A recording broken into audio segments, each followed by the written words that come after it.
Hi boys and girls! Today I want to talk to you about the artist James Rizzi. He was an American pop artist born and raised in Brooklyn, New York, and New York City was a big inspiration for his art. After I talk about him a little bit, I'm going to show you some images of his work. So think about these things that I'm mentioning now when you're looking at his art. So like I said, he was born in New York City, and you'll see a lot of cityscapes, but they have a little bit of a twist. So Rizzi was born in 1950, and he just died in 2011, which wasn't that long ago. So he was working and living in Brooklyn, New York for many years.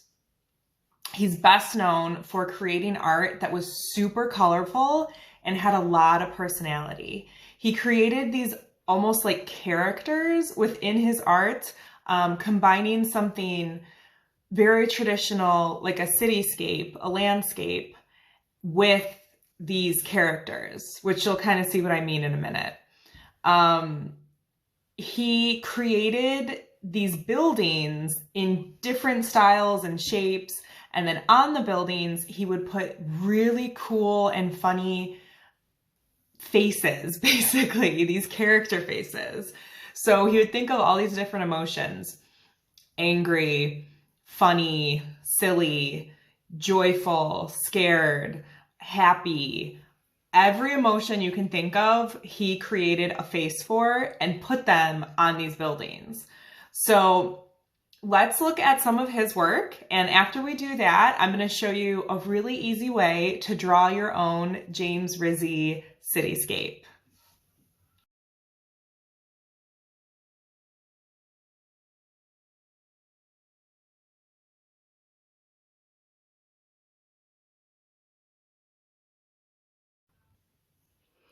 Okay, so to start your James Rizzi cityscape, all you need are a couple materials. Any size piece of paper. I just happen to have a big piece of white. And you need a drawing utensil. I'm going to use a Sharpie just because it's nice and bold, but if you want to start in pencil, you can absolutely do that and then either go over it in Sharpie. It's really up to you. So then you just need something to add color. So I have some watercolor at home. I think I'm going to use watercolor, but you could also use markers, you could use crayons, you could use paint. If you happen to have oil pastel at home, whatever you have to add color is just fine. So I'm going to start with Sharpie, but like I said, you can start in pencil or really with whatever you have at home. So I'm going to have my paper going horizontal, so it's going the long way. And all I'm going to do is start by drawing my buildings, and then I'm going to go back in and add faces. So I'm going to start on the left side of my paper and just simply draw a line and then bring my line down like this. I'm going to start with just a really simple rectangular building. And then in a lot of Rizzi's artwork, we saw how his buildings were overlapping on top of each other. So here's a really simple way to get your buildings to overlap. Once you draw your first building, your next building, I'm just going to start by drawing behind it. So let's see, I'm going to do one of these buildings. So look, I'm just starting with like a straight line here. And then I'm going to do one. He did some that kind of have these like ears. So I'm going to do that because those I thought were kind of funny.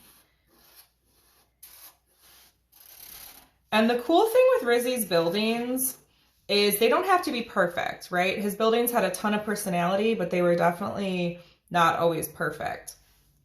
Now from here, you can either make this a really long building going tall, or you could add another overlapping building. It's up to you. I think I'm just going to make this one tall. And then, like I said, I'm just going to draw the buildings, and then I'm going to go back in and add my faces. So from here, let's see, I'm going to go with this, just kind of do a line, bring one down like this. I might do a building.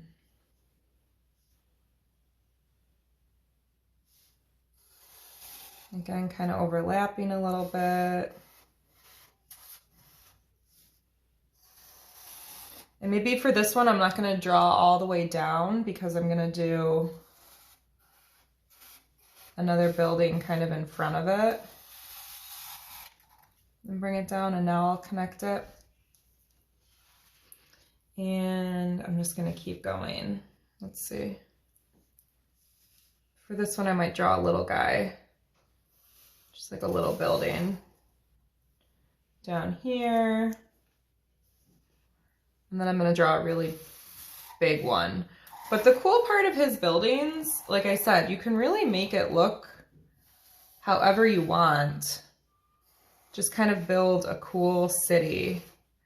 And then look, I'm just gonna let it go off the edge. You don't even have to draw a line down. It's just gonna go right off the edge. And then so next, I'm gonna start drawing faces. So Rizzi had some really, really fun faces in his buildings, and that's what makes it, gives it all the personality and makes it really fun. So I'm gonna start right here, actually. I'm gonna do some like square eyes, because the building's kind of square. Just like this.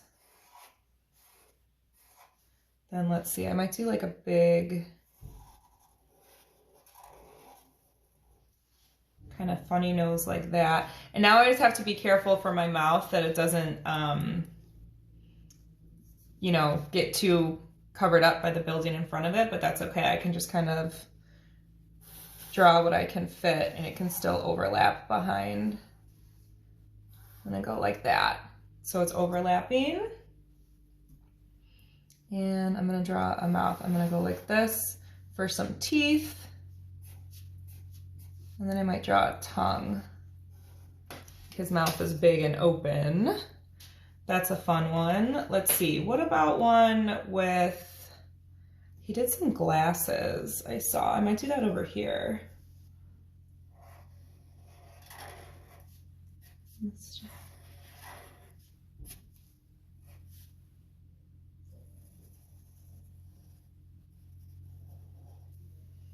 Do a nose, and I'm gonna kind of do a mouth like this.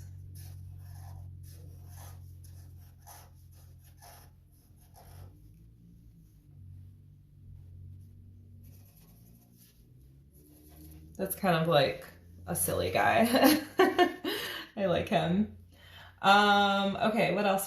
So there's, like I said, there's tons and tons of different types of faces you can make. It's really up to you, and that's what's fun about it.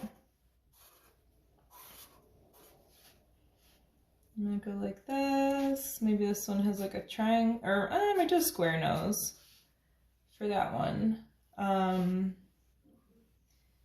And I'm just gonna kind of do like a closed mouth, like that. Let me think, what else? What else did we see in the video?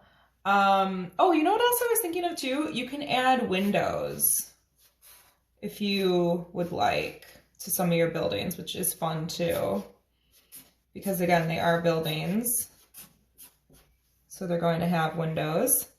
And then I'm just gonna keep going and fill in my entire thing, and then I'll come back in and show you how I'm going to add color. Okay, so I finished adding all of my details to my Rizzi cityscape, and I made my city at night by adding a moon and some stars. And like I said, I add some windows. Oh, I left one blank. Maybe for this one, I might just add windows. Well, no, I'll add a little face. Let's see. I'll do kind of like,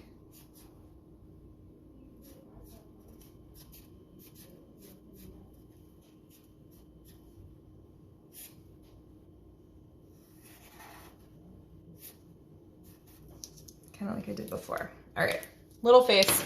Okay, so like I said, I'm going to watercolor, and since my drawings are in Sharpie, they are not going to bleed at all when I add the watercolor. If you did something like a pen, you don't want to use watercolor because it would cause the ink to run. But as long as you're using something that's permanent, it's not going to bleed with the water. Now, like I said, you can use markers, you can use crayons, you can use colored pencils, you can use anything you have to add color to your Rizzi cityscape. The most important thing is to just, whatever you have, be very neat with it. Craftsmanship is always super important, and that's what elevates your artwork and makes it look extra special. So really be careful staying inside the lines and doing your best with that. So I'm going to take my time and finish painting my Rizzi cityscape, and I'll show you a picture of it when it's all done. I hope you give this a try, and if you do, please email me a picture of your Rizzi city or post it on Dojo or Google Classroom, any way you can to connect with me, because I would absolutely love, love, love to see it.